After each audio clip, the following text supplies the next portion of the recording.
Hey folks, today on the CPA Marketing Genius podcast, we're speaking with retired Disney executive and author Lee Cockerell.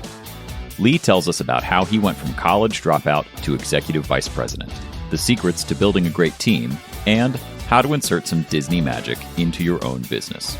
We hope you enjoy. Hello everyone, Salim Omar here, and I am super excited. Welcome to the CPA Marketing Genius podcast. Super excited to have a guest that I've spoken to before. A number of years back, I interviewed Lee Cockerell, and I'm so glad I was able to, re-invite him for this podcast. Lee is the former executive vice president of operations for the Walt Disney World Resort, and as a senior operating executive for 10 years, he led a team of 40,000 cast members and was responsible for the operations of 20 resort hotels, 4 theme parks, 2 water parks, a shopping center, an entertainment village, and the ESPN Sports and Recreational Complex. One of Lee's major and lasting legacies was the creation of Disney Great Leader Strategies, which was used to train and develop 7,000 leaders at Walt Disney World. Lee, welcome. Thank you. Good to be with you. Thanks for inviting me. You spent 10 years as an executive vice president of operations for the Walt Disney World Resort in Florida. How did you get there? They thought I knew what I was doing. I fooled them. So, I started in the hotel business. I went to college for 2 years, but I forgot to go to class. So I promptly flunked out and went in the Army. And when I got out of the Army, I went to Washington, D.C. and got a job as a banquet waiter at the Washington Hilton. That's up on Connecticut Avenue where John Hinckley shot President Reagan back in 81 or 2. And I worked there as a banquet server. Every president came. Everybody in the world came there. And I learned a lot because I didn't know anything. I was a young 20-year-old. I don't think I'd ever watched the news or read the newspaper. And that was the first time out of Oklahoma. And I did a good job, I guess, because they put me in a management training program. I said the only reason they did that is because I had a good attitude and I'm very reliable. I show up when I'm supposed to and I raise my hand and I'm agreeable. And so I worked for Hilton for 8 years. I worked at the Washington Hilton, and then I went to Chicago, to the Chicago Hilton, and the Waldorf Astoria in New York, and the Los Angeles Hilton. And then I left Hilton, went to Marriott. And I worked for Marriott 17 years. I became the vice president of food and beverage operations for them worldwide because I had focused on the food business. I always tell people, become an expert in something, you'll always be able to find some kind of job. So I went there, and it was great. But I got recruited by Disney in 1990 to go to France and open Disneyland Paris and be in charge of the food and beverage operations there. So I did it. My wife thought I was a hero because she always wanted to live in France. And she had a French boyfriend when I first met her, which took about a year to get rid of him way back in the early days. And so we lived there 3 years. I opened it. They brought me back to Orlando in 93. I was in charge of the hotel division. Then I was made in charge of all operations at Disney World. And it was great. I learned a lot, but I do know the secrets to me doing that job because there's a lot of things I don't know, but one thing I know is hire the right people. And I surround myself. I'm very particular. I take my time. I always tell everybody, hire slow and fire fast when you make a mistake. And I had a great team. And I am not a person who needs to know everything. I'm a person who will be clear with you about your responsibilities, your level of authority, what you can do, what you can't do. And if you do that, just come and see me when you need me. But I don't need to sign off on everything. I don't need to approve everything. You have a budget. You know what you're supposed to be doing. So just do it. And I've really figured out that then I have to figure out where to spend my time because I'm not going to run around micromanaging people that I'm paying a ton of money to. And so I spent my time in 3 areas, and that's how I was successful at Disney. I hired them right, and I trained them right, and I treated them right. And I didn't get fired. So that was good. It was a great experience. I learned a lot, but I learned a lot of, if you're not good at something, hire people that are. And like I have a tax accountant. I don't try to do my own taxes. I have a website guy. I have a marketing person. I have a salesperson. I have somebody said, "What'd you do at Disney?" I said, "Nothing. I just made sure everything got done." So that's kind of my trick. Yeah. Yeah. Now, how does one attract the right people? Yeah. And, I could say, hey, you had Disney behind you. You had a strong brand called Disney. Everyone wants to work at Disney, or at least most people would. For a smaller accounting firm that does not have Disney in its name, how does one attract the right people? Well, I've been thinking a lot about that during this pandemic because everybody's saying we can't find people. And Disney's having the same problem. They got so many jobs at every level, including in accounting, finance, operations, everywhere. And I would say the one thing everybody's got to stop doing is just offering a salary. That's not going to do it anymore. Young people are not going to go for just give me a paycheck and whatever it is.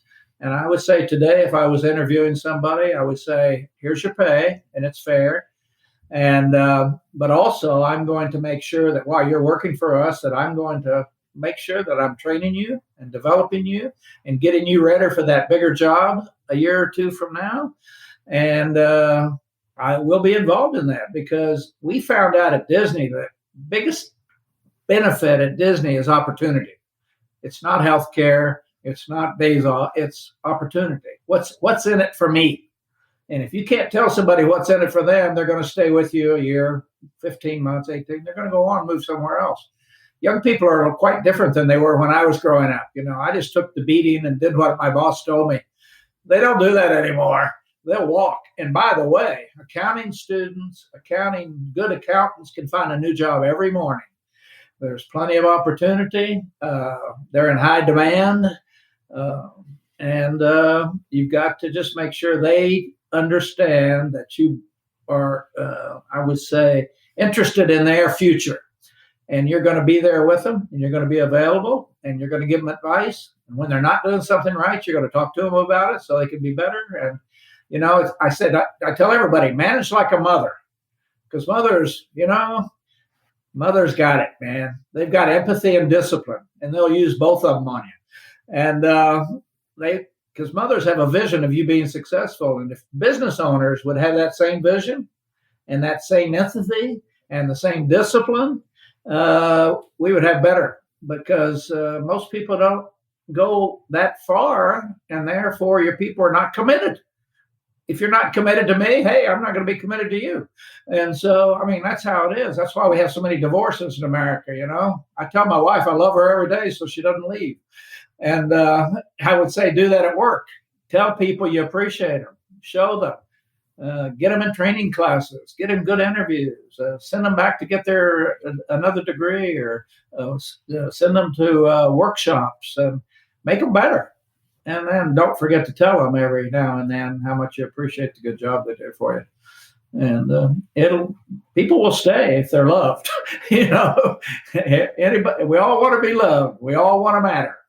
And if you don't make me matter, I'll find somebody who will. That's just human nature. And I don't know why businesses don't understand this. We all understand it in our personal lives. We want to be loved, but we forget so does everybody else. And not so much love, but respected, included, involved, listened to. My opinion counts. These are things that really matter. And that's why Disney keeps people regularly.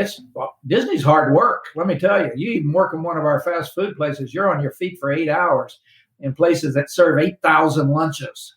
You're like exhausted when you get off. But if you're in a place where people care about you, I'm pretty sure most people are going to stay. And they do. We have very low turnover. Yeah. Wow, that's pretty awesome. You really covered and shared some really fundamental, some really important stuff that we tend to forget. And, the owner is busy trying to stay afloat, trying to get the work done, dealing with customer client demands, needs, wants, and we tend to forget our employees, or we take them for granted, don't we? Absolutely. And I think, an inspired, committed employee can do 50% more. You need less people, because when I love my job and you're taking care of me and you're showing respect to me, I'm going to produce. I'm not going to come to work late. I'm going to show up. I'm going to help you run the business. I'm going to tell you the truth. I'm going to be more productive. I mean, this is just common sense. Just think about it. When somebody is not treating you right, you don't want to spend a lot of time with that person. And today, people want a life, not just a job. And you better figure out how to give them that life. Now, during the tax season, everybody may have to work 7 days a week, but then do something. Make sure you compensate them for it, and make sure they get time off later, and make sure that you're available for them, because people have to have time off. People have emergencies. People have mothers in the hospital. Their children have to go to school, and they got to get. And we've got to work it out, because everybody's going to have an issue someday. And you want to work for a company that cares about that kind of stuff, because it's going to happen to you too, personally. One day you're going to have a tragedy that you need somebody to put their arms around you. And I just make sure people trust me. Frankly, if you trust me, we could go a long way. If you don't trust me and you think I'm in it for me and not for you, we can't go very far. Yeah, we just can't. It's just the way people are. Look at the world. It's a giant mess. Everybody hates each other because there's not mutual respect. That's basically the bottom line of human nature. Respect me, I'll take care of you. Don't disrespect me. Now, you've written several books on the subject of leadership and Disney. What are, and you talk about, implementing Disney magic in business. What do you mean by that? Well, Disney magic to me is when your customers just can't believe how good you are. You actually shock them, because you do your work, you get it in on time, you answer the phone, you return their phone calls, everything you do is they go, wow, they're so much different than everybody else, because that's all we do. We compare. I compare, you've been to Disney, or I don't know if you have, but have with 2 kids. Yes. Yeah. People see that it can happen. It can be great. There's a lot of other theme parks and recreation and Las Vegas and places that are not as good as Disney. People actually, sometimes mothers cry when they see the castle with their 4-year-old. I mean, it's an emotional experience, and it's because we are 100% focused on the customer. We do what we have to do, and we have great employees, and we've been clear with them. One of the problems is lack of clarity. When I hire somebody, they're going to be clear, just like my mother was clear. Was your mother ever clear with you about what you could do and not do? Well, we're very clear. And we say Disney's the happiest place on earth, or else. You don't have to be happy to work at Disney. You got to act happy, because we're professionals. We're putting on a show where we don't play around, just like your mother didn't play around, because she wanted you to be successful. And we want the same thing. And biggest problem with managers today is they don't want to do the hard things. They don't want to have the hard conversations when you're not performing. They don't want to sit down and talk to you about what's going on and why you're not coming to work on time. Because when you don't do the hard things, your product goes downhill, your reputation goes downhill, people don't trust you. When you don't do what you say you're going to do, that's the beginning of the end. Because in accounting, by the way, and in Disney, referral is everything. Somebody moves to town, they say, who does your taxes? I mean, that's where you get your business, referrals. And you better have such a good reputation. They go, wow, they're great. They answer your calls. They don't have one of those voicemail systems. They have a receptionist. They take care of it. I can get a hold of them anytime. It's just, that's what magic is. It's like, it's different than everybody else is doing in the world. College kids ask me how to be successful. I said, be better than everybody else. That's better attitude, better results, better knowledge, keeping up. And if you hire the right people, your people are your brand. Anybody can do the taxes. Tax groups are dime a dozen. And I just changed my tax group to another company because my had gotten satisfied. They charged me a lot. They didn't recommend new ways for me to look at how I was registered or whether I should be an LLC or what this. And I ran into somebody who my son uses. They're unbelievable. And about 1/3 the cost, and they keep in touch, and they take care of things, and I have no issues. That's it. It wasn't even the money. It's some of the reliability and helping me think strategically about how to deal with taxes. So you better be giving me something besides just getting my return finished. I can send that to some third world country and have them do it, and for nothing. So you gotta have the relationship, you gotta have the trust, and you gotta have a reputation for that's when you have that, there's people in your life that you trust 100%, and there's people you wouldn't. They're okay, but you don't trust them. They wouldn't do they wouldn't be there for you, right? I mean, I think excellence is a state of mind. If you don't have it in your brain, you're not going to get there. Everything matters. Everything matters. That's the key. Everything. The parking lot, the people, how they look when you come in. Do they look professional? Or do they answer the phone properly? Just everything. The bathrooms are clean. That's why we walk away from Disney and we don't know why we love it, because everything was right. And when the bathroom's right, that's good. When the water fountain's right, that's good. When check-in is pleasant and they treat your children properly and the bus driver sings on the bus, that's different. So I'm not saying tax people need to sing, but they can figure out some ways to really pay attention and be on top of things. Yeah. You got to offer more than just the basic product. Basic product, anybody can do that. Anybody. Yeah. Now, with the position, Lee, that you were in, 40,000 cast members that you're responsible for, it's a lot of work. And I want to kind of change subjects in a way and really ask you on a personal level, what was your personal regimen, personal ritual to live a good life with that level of responsibility? And this really, it really relates to the CPA firm owner that is in a similar situation where there may not be, much energy left at the end of the day to give, because it's a lot of work trying to keep the trains running.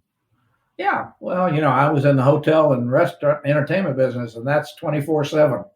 And my wife and I have moved 11 times for my career for promotions. We moved half a dozen times with Hilton and Marriott and all over the world. We lived in every major city in the U.S. and Paris. And now I think first thing I married a saint, because she moved 12 times with her dad, who was an admiral in the Navy. So she had already moved a lot. And we loved everywhere we lived. And we it's no big deal. But I work hard. When I work at Disney or at Marriott, I get in at 6:30 in the morning into my office. And first I walk my whole operation from the 14th floor down, still floor by floor, check everything, talk to the meeting planners, make sure I go through the kitchens, check with everybody, making notes of what I see needs to be done or what they tell me, so that they know that they see Lee Cockerell every day. And then I do it again at 11 o'clock before lunch. I see everybody and check it out again. And at 5 o'clock, I do it again before the night shift. And then I usually go to the gym, work out around 5:30. I get home at 7. And my wife and I have lunch. I see her, or dinner. I have a couple of hours with her and we go to bed. So I see her 10 hours a week, but then I spend the whole weekend with her. We go to lunch. And I will tell you, it's not being there all the time. It's how are you there when you're there. It's not how much time you spend. It's how you spend the time. And I traveled for 10 years with Marriott. I talked to my son every night. I flew back for his football games. I was there. He doesn't think I talked to him on the phone. By the way, after your kids are 13, they don't like you anywhere. So you don't need to be calling. I mean, if you talk to them, they don't even want to talk to you. They just want to get back to whatever they're doing. So, but we had a great relationship.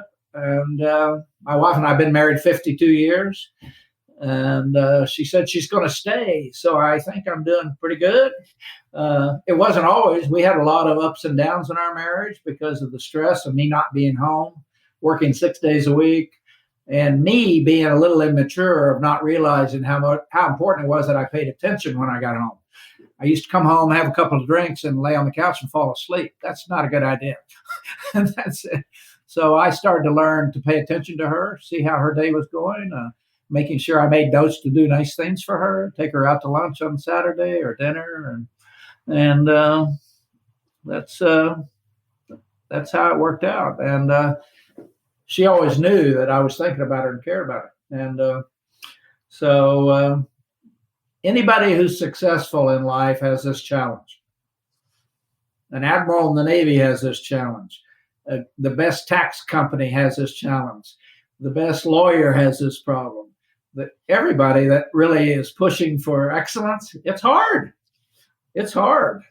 And you got to, if you're not thinking about your children and your wife and your work. My wife told me after I retired, she said, Lee, I'm going to give you 3 new priorities since you don't work anymore.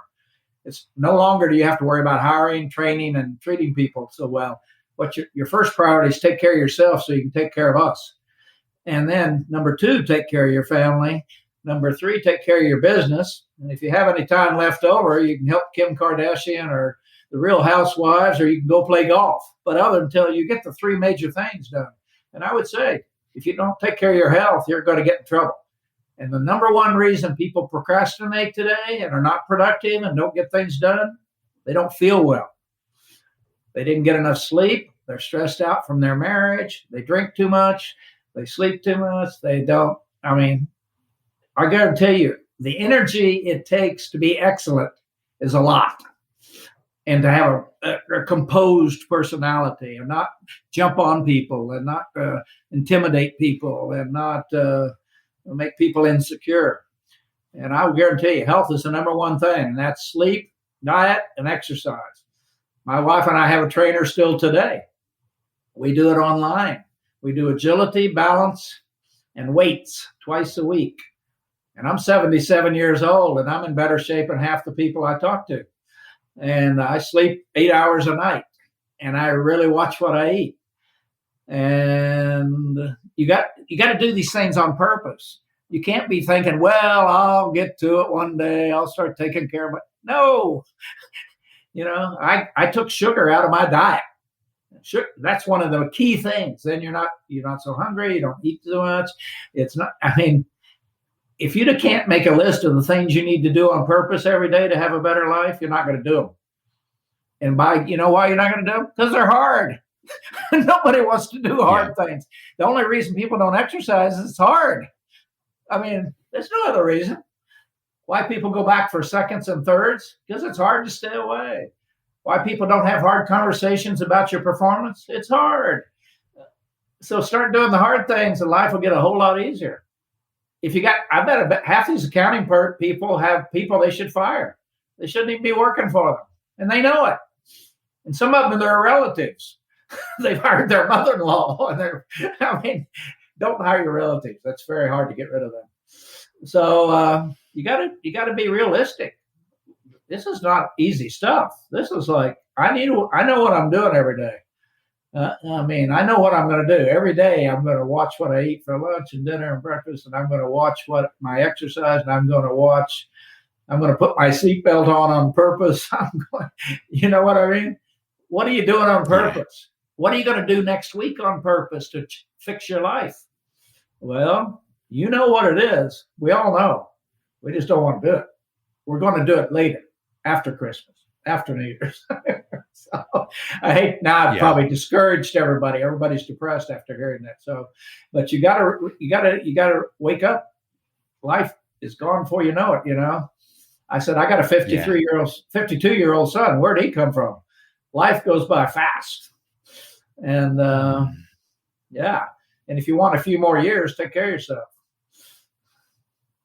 It'll be the biggest regret you have, by the way. It'll be the biggest regret you have is when you don't take care of yourself.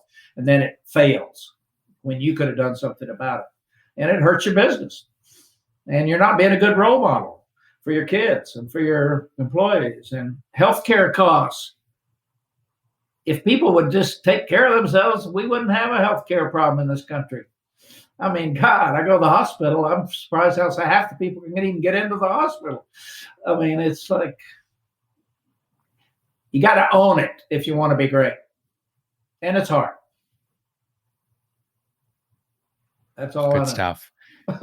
Lee, I want to take you back to the example you provided in your personal regimen. You would wake up, you'd be in the office at 6:30, and you'd kind of walk from the 14th floor down and visit people. What was like the one thing you were looking to do through that process?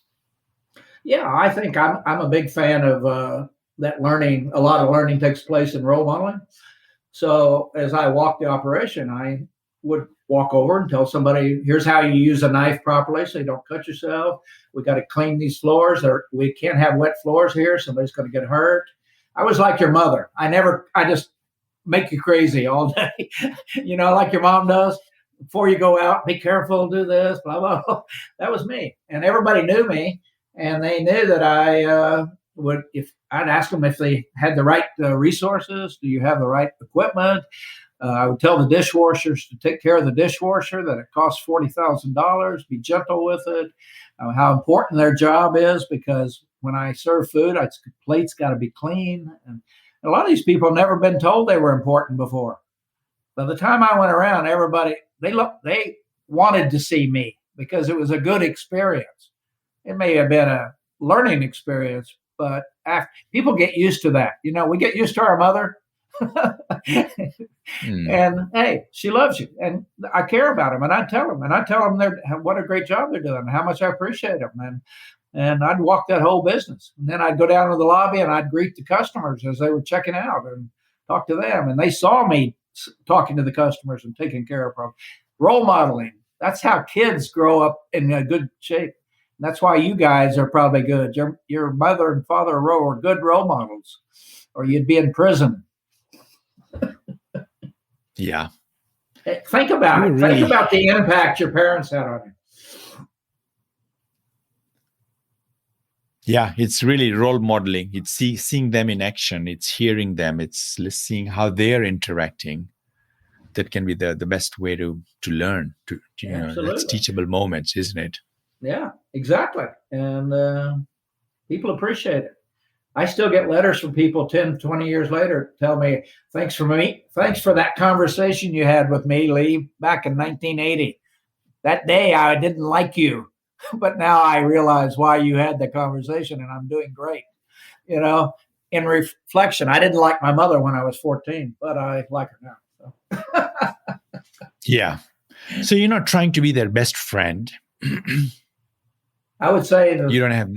The biggest problem people have in business is wanting to be liked. I would say all you got to do as a good leader is be fair and be firm. Display empathy and discipline. That's it. If they like you, great, but that's not your goal. That's your fair and firm is what you're supposed to be doing, like your mother. And empathy and discipline. Sometimes I love you. Sometimes I have to kick your butt, just like my mother did, and for your own good. And I don't mean to intimidate, but to take the time to sit down and talk to you about something you need to do better, because if you don't, it's going to hurt your career. Because that's my job. My job as a parent is to make good kids that can go out in the world and be ethical and honest and be successful. And at work, my job is to create more leaders. Because a lot of parents have not done a good job when the kids get to the workforce. They're late and they don't know how to dress and they don't know how to speak to people. They're introverted. When you work at Disney, you're not an introvert after about 2 weeks. You deal with so many customers and people and issues that it changes you.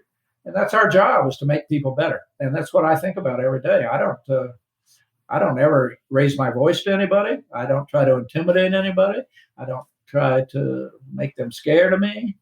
And I let them see me a lot, so they're not. We always heard that when the boss is coming. We haven't seen him for 2 months. Get everything cleaned up before he gets here. No, I go every day. We keep it clean. We don't get it clean. That's my theory. Is like in a crisis. Don't get ready for a crisis. Stay ready. Stay ready. In Florida, you stay ready for a hurricane. You don't get ready. Or a tornado. You stay ready. You stay ready for your kids not to drown. You don't get ready after they, drown in the pool and go by. So I bought a fire extinguisher the other day. I spoke to the fire chiefs. And same thing. I said, you don't buy a fire extinguisher after the house burns down. You buy it before. So if you do a lot of things right, a lot of other things never happen. If you tell your wife you love her, it works out tonight. This is how life works. Yeah. Really good stuff. And I'm looking at the clock, and it's flying by with the valuable advice that you're sharing. Sure. A couple of questions. First, I want to be sure people can find you, the resources and so forth. So let's kind of make sure we get that in. So what is that? Well, everything in my life is on my website, leecockerell.com, because I'm old and I have to put everything in one place so I can find it, not forget where it went. And you can Google me, and you won't find one bad thing about me on the internet. And people say, why? I say, because I focus on that. Be careful what you say and do today, because you can get yourself in more trouble so fast that you can't believe it. I tell young people, don't get a DUI. Don't be at the house when the sheriff comes and there's drugs there. Once this gets on you, you're in trouble. So I would say leecockerell.com. Google me and see if you can find anything nasty. Probably not. But I'm available. And on my website is my phone number, my address, my email. Anybody wants to get a hold of me, they can call me anytime. I answer my phone. That's why I have it. That's awesome. Somebody said, why do you answer your phone? I said, because I book more business that way. Yeah. If you were to restart your career, Lee, what would be the one or two things that you would pay more attention to than you may have? So I want to kind of ask you this question as we wrap up this episode. Yeah, I mean, when I started out, I didn't know anything about leadership or really humility or in a way, or empathy or being a leader. So I was a pretty tough manager. I didn't care about people very much. I cared about me. Could I get a better job? Could I get higher pay? Could I get a company car, stock options? And I would say the first 15 years of my career, I didn't understand creating this trusting relationship with people and hiring the right. I didn't understand any of that. I just knew I had the authority, and I probably abused it. I pushed people around, and I found out my nickname was Doberman. And now I'm a Cocker Spaniel, so I can bite, but I stopped biting and I just bark a little bit now. But those are the things I didn't know. These things weren't discussed. I heard a lot about management, but nobody ever sat down and talked about leadership and getting people to trust you and tell them the truth. And those are the things that we're not doing a good job with anywhere in the world. Everybody's trying to figure out how to beat the system and steal the pension fund. And God knows, I hate to watch the news every day. It seems like, what happened to all these good people that used to be around? Because the internet has exposed so many people for inappropriate behavior, inappropriate practices. And it's not what you say, it's what you do that they're watching. Everybody's watching. I said, every second of the day you're being judged, no matter what you say and do. So be careful. And so I would probably, I'd be a lot better. I'd be better for people I'd treat people better if I was starting all over early on instead of 15 or 20 years into my career, which was I'm sure I intimidated a lot of people. I'm sorry I did that now, but I didn't know any better. I thought that's what you did. I thought people had to go get me coffee. I know. Yeah. And I'm glad, Lee, that you're so candid about it, because, as I'm listening to this and the listeners that are listening to this episode, it's learned, right? I mean, you were intentional and deliberate about learning this. You became more aware of it. You didn't start out by being a great leader. You became one. You there's a lot of personal growth, and I think that's where there's hope there for anyone that's like, man, what Lee shared here, I can never be that. And I totally disagree with anyone thinking like that, because it is, great leaders they're made, they're not born, right? Let me tell you, I grew up on a farm in Oklahoma. We were poor. We had no indoor plumbing. We had an outhouse. I milked a cow every morning before I went to school as part of my development, even though we had electric milkers. My mother was married 5 times. I never met my father. I didn't find out who he was till I was 16, when my mother married husband number 4, and I got to go to college. Then nobody talked about education, so I didn't do, I've been adopted twice. I got my name Cockerell when I was 16 by husband number 4. So don't tell me nobody can do it. I had flunked out of college. I was a terrible student in high school. I written 4 books. I don't know where the commas go or the semicolons, but I hire people to put them in there. It's never too late to get better. I could blame my mother. I could blame a lot. Forget it. It doesn't matter. Just go. But I would say get out of the environment.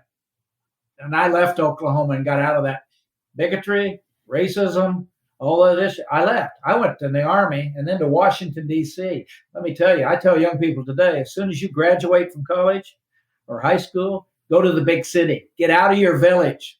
You need experience, exposure, and education. And if you don't get experience and exposure in Washington and New York and L.A. and Chicago and Paris, those are great places because everybody's from somewhere else. And you will be a better person. And you can't hang around the village you grew up in. The village is not going to change. Nothing's going to change in the village. And if you want to get bigger, you got to know more to do more. And you got to get out there. And your mother won't like it. She wants you to stay in the village. But don't do what your mother wants. Do what you want. Life's short. You got to go get it. And you do what your wife wants, but not what your mother wants. Yeah, that's awesome. Lee, that's great. Thank you. This was amazing. You were so generous. You shared so many gems all throughout. Really, really appreciate that. Do you know why I know more than everybody? I'm old. I've been down that road. Old. I moved into wise. Yeah. And thank you for sharing that wisdom with us. Yeah. Thanks for having me on today. It was great. It was a lot of fun. I enjoyed it. Thanks for listening to the CPA Marketing Genius podcast. If you'd like to hear more episodes, you can find them at cpamarketinggenius.simplecast.com or on your favorite podcast directory. Don't forget to like and subscribe. If you want to learn more about Salim and CPA Marketing Genius, please visit cpamarketinggenius.com. Thanks for tuning in. We'll see you next time on the CPA Marketing Genius podcast.